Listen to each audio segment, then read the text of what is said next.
Hey everybody, Rob Hilditch here with Harding's Junior Improvement Company. I'm here with Vicki Evans, who's our Financial Operations Manager today, and this is Brushstrokes of Success, a painter's podcast, our first episode.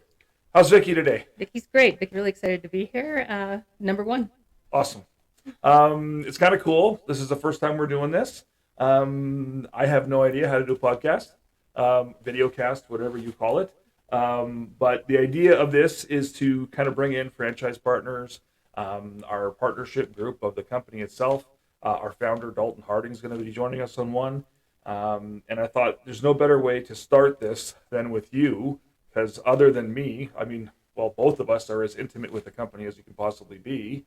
But as financial operations manager, what's a day-to-day look like for you for Harding's? It's a lot of numbers, a lot of spreadsheets, a lot of data collecting and analysis.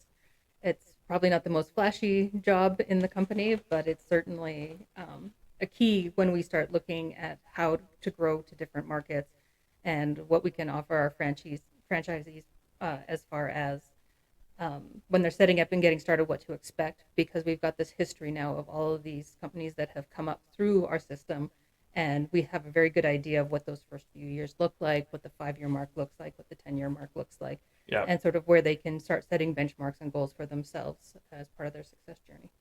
So I would say that's probably the key job in the franchise system with us. I mean, when you look at what a franchise system does, they look at 3 pillars. One is the brand itself, 2 is marketing, and 3 would be, the operations part of it.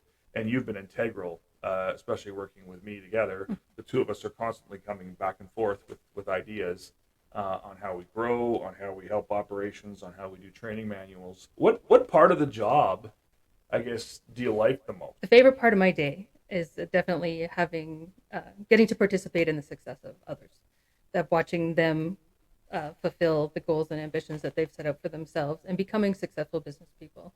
The guys and girls that come to us wanting to start franchises or wanting to be a part of our group have great ideas. Yeah. They're great people, and they might have some sales skills or they might have a really solid painting background, but what they're not is business people.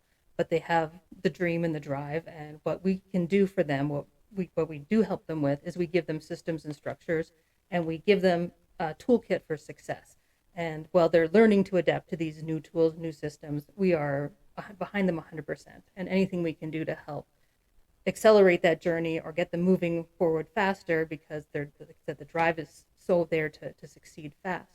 We are there to help and be a part of that. Yeah, and I think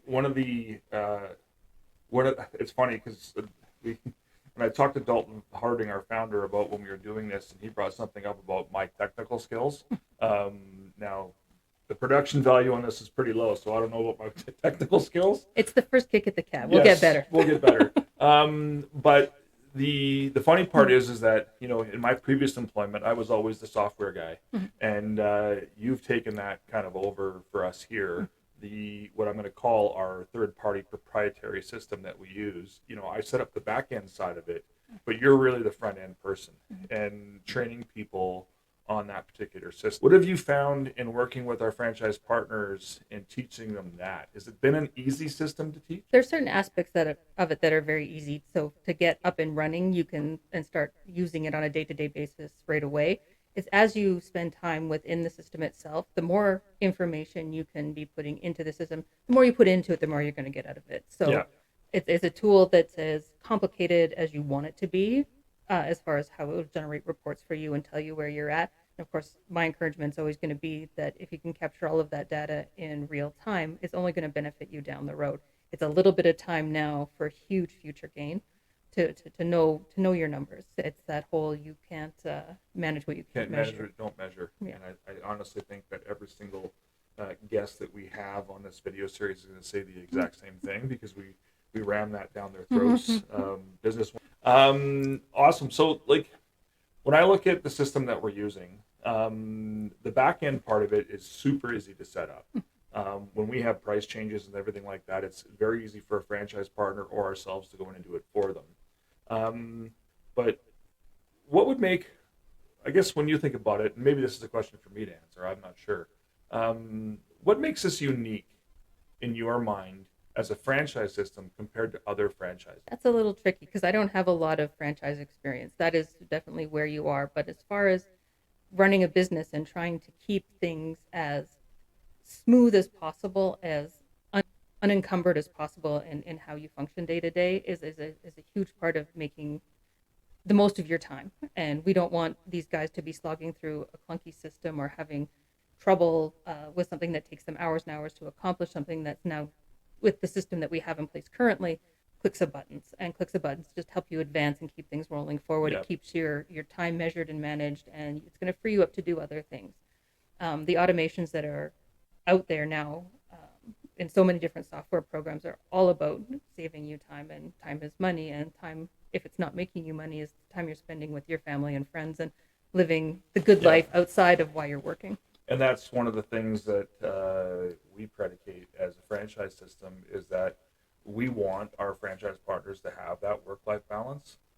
So we've set up the systems in place, like the proprietary system that we're using for estimating and our workflows. But on top of that, it's they don't have to chase payments. We're taking all the payments for them. Unlike most franchise systems where the franchisee or franchise partner will take the payment and then pay us a royalty, we do it the exact opposite way around, where we take all the payments and then once a week we pay them back. Yeah. So they're not having to chase payments. They can concentrate on talking to the customer, securing the estimate, and securing the job, as opposed to worrying about chasing this guy for a payment or chasing that guy for a payment. A lot of it's set up in our system to do automatically. But the other bonus that I think we see, that you're not seeing in any other system, especially in the trades, is we cover all their insurance with their royalties. And that's been, I think, the big factor for a lot of people, a lot of franchise partners on board, is that that's saving them thousands and thousands of dollars. Running a contracting business on the insurance side, the general liability, it's not cheap. And we're able to set up the system where we take them, and then if they have subcontractors working with them below them, it covers them as well. So that's a huge benefit that I've seen in our business that's certainly helping our franchise partners. I think we benefit them on both ends of what they do on the day-to-day side of things with the customer service, with providing the goods and services that we do offer our clients.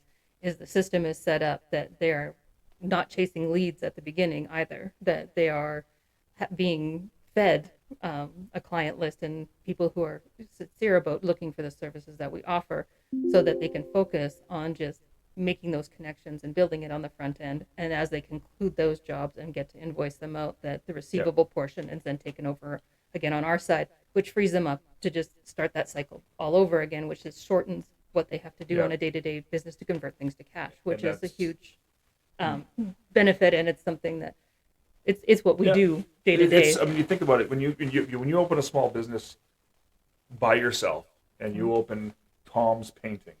Tom, I'm sorry if I've used your name. But you have, Alberta 23 as a painting company, and you're doing your own insurance, you're taking your own payments, you're having to pay credit card fees on that. And then you've got the marketing fees on top of that. Marketing these days is absolutely crazy for the cost of it. I mean, people can look at it and go, well, I can do Kijiji and Facebook ads. And you're getting a certain customer when you do that. But when you're elevating it into, much higher steps in the process, I guess, if you look at like Google AdWords, that, and, I can tell you in the last year for us, we went up 50% in Google ads. Well, you know that probably better than I do, because you pay the bill. But it's been absolutely crazy when you see that. And when you're able to take that off of your franchise partner's hands, like when you think about the number one thing you need to do for business, it's marketing. And these guys don't have to do that. And they still do. Yeah. All of our great franchisees still go out and market their own business to a certain degree, wear the brand, decal their vehicles, those types of things, small community initiatives that they do. But the major marketing program is being driven by Hardings, so that takes it off their plate. And I think that's a huge benefit to them. It is. The fact that we have such a huge resource pool because of the number of franchisees and the growing number of franchisees that we have, we're able to leverage those dollars so that we can get more for our money than a lot of other places. We also have the ability, with the volume of people and operations that we have, to negotiate better deals and discounts with vendors. That all of those things impact the bottom line of each individual company trying to go it alone, that they've got this machine that's looking out for them and has their best interest at heart behind their back, that's doing little things day to day that Yep. just they don't even have to think about. They're just happening. You just get to get a happy email one day that says, oh, by the way, your paint cost through the XYZ vendor has just dropped by 2%. Yeah. And going forward, your pricing has already been updated in your system, Well, and you're able to just run with it. yeah, and then again, that's another key factor is that painting guy off the street, you know, he's walking into any of the major vendors and paying a little bit less than full price, but nothing like we have done in our contract pricing with some of the major vendors. So we're able to save them the cost there too. I know when we talk to our reps from our major vendors, you know, most guys are coming in at the 13 or 14% on cost of goods on their paint, and we're running at 10 or below. So when you think about, you know, 3 or 4% on EBITDA, on what that does to your bottom line, it's pretty significant. And I think that's one of the other benefits that we have as a corporation that we can do for our franchise partners. If you had to say, like, if there's any key financial lessons for franchise partners, what would be the, like, I guess, the tips that you would give a franchise partner on a regular basis as far as controlling their costs? I actually would say that cost control is the number one thing. Obviously, people are very front of mind what their profit and loss is, the amount of cash that they have in the bank. But I think the biggest thing that any franchisee can learn out of the gate, or the biggest thing we help teach them, is cash management, cash flow understanding, because that is a very difficult thing to change over as you're growing your business, especially if you're in an expansion period or you're looking at taking on larger projects, as you have to be able to support these ideas and things with what you have, and understand what that time frame and turnover looks like, and that it's not going to cause them additional stress or hardships. To me, the biggest thing you can teach somebody is cash flow management. And just understanding where that cash is and where it's coming from and when it's needed. Yes. It's funny because I had this conversation just yesterday that there's so many contractors that we end up dealing with on a regular basis, and in my previous life before Harding's, that you meet so many contractors that are driving the big F-50s, and they're driving a 25-foot trailer, and they look like they're making lots of money, and they're just barely getting by because it's one of those scenarios of they're not managing, and they're not measuring anything that they're managing, vice versa, because they're just not measuring anything. They're not looking at a P&L. They're looking at a bank statement or a bank balance, and they think to themselves, oh, in my head I've got this, and they think they have the cash flow, and they really don't. So again, one of the benefits of what we teach our franchise partners is being able to control that cash, which is kind of cool. It's just one piece of what it takes to operate a business, and we want to make sure that these people have well-rounded understanding of all the aspects of running a business, and even as they're going through struggles or growing pains or whatever those things, and new people, that we can be there for them 100% of the time, that them coming to us with questions of any kind during that startup development phase for them is encouraged. That we are part of that team, that we are part of their company for as long as they need us to be, until they're standing on their own 2 feet. The end of day, they're entrepreneurs. They bought into a system, and it's a great system. But at the same time, they're the ones that have to put in the work. And if you don't put in, we can give you all the tips and tricks and tools that you need. We come with a giant toolbox for them to use. We give them the benchmarks of what they're looking for in labor. We give them the benchmarks what they should be doing on cost of goods, and everything else that goes along with that. But end of day, they've got to run their own business. And once they've established themselves, it's a really good business to be in. So with that, when you think about the success of some of the franchise partners that we have, we're currently at 13 franchises in Western Canada, including Kelowna, and the other services that we have involved with. When you think about the major successful ones that we have, what do you think are some key attributes of those particular people that really make them successful? Success is a funny word, because what one person sees as success isn't necessarily what the other person sees as success. Great answer. Some of our franchisees are very driven by what their gross sales numbers are, that they want to have this big top dollar, and that's what motivates them. That's what gets them out of bed in the morning, is sealing the deals and signing the contracts. And other guys they know that as long as they manage their process and their systems and all the expenses underneath, they don't have to have that giant sales in to net out what they need at the bottom to live comfortably Yeah. and do the things they want to do. So success is a tricky way of doing it, because Yeah. I think all of our people have been very, very successul, but in very, very different Different ways. ways. Yeah. And that's a great answer. So how do you balance? You're a very creative person. In the outside world, Vicki does paper crafts and also plays the ukulele. I think she's getting to be pro pretty quick. But you have a super insane, crazy creative side. How do you balance the creative side to what's most people would be considered mundane and the financial side? And I wasn't going to say the word boring, but how do you balance that?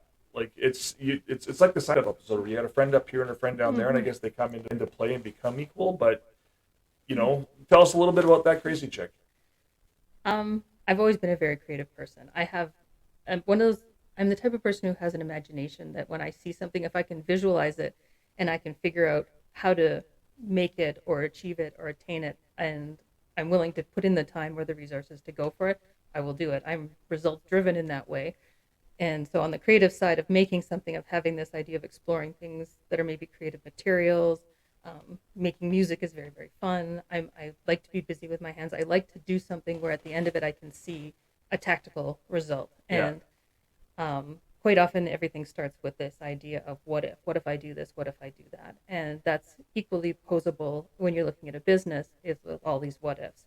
That if you have all these tools and resources and the desire to start posing what if against it, you can start taking the numbers and the data and running scenarios very creatively to Yeah. figure out how you're going to get there. Because once you have a plan and you have the opportunity to sit down and look at how you're going to get there, reverse engineer all the steps it is, you're going to wake up and you're going to take that first step and you're going to make something at the end that's going to be tangible and real for you and exciting, because those would be accomplishment for it. Yeah. It's just a plug that crazy chick on Instagram. Follow Vicki because she seriously has some really cool stuff to look at. Thank you. Awesome. No, you're quite welcome.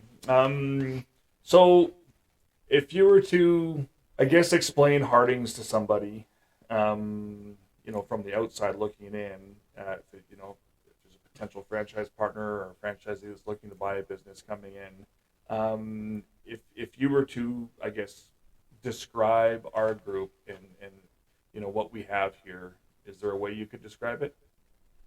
That's a tough question. That is a very tough question. I would hope that anybody who is interested in starting a painting business or being part of a franchise system that is going to get them places, to give us a call. Come talk to us in person, see what we're about, and see the history. We got stories like crazy of what we've accomplished as a company. I mean, the company's been in Calgary for 26, 27 years now. And over that time, we've had ups and downs, successes and failures, and we're going to share it all with you. We want to bring you in, and once you're part of the family, the team, we're going to do what we can to Yep. make the most for each other. That it's a very give and take relationship. Join the ditch the DIY revolution. Yes. That's the tagline. Ditch the DIY. Awesome. Thank you so much. I appreciate it. I appreciate you. Everything that we do together, working in this company together. Literally, it's the two of us that are working in the office together that are driving this machine from the back end. And, a big shout out to the franchise partners that we already have doing the real work.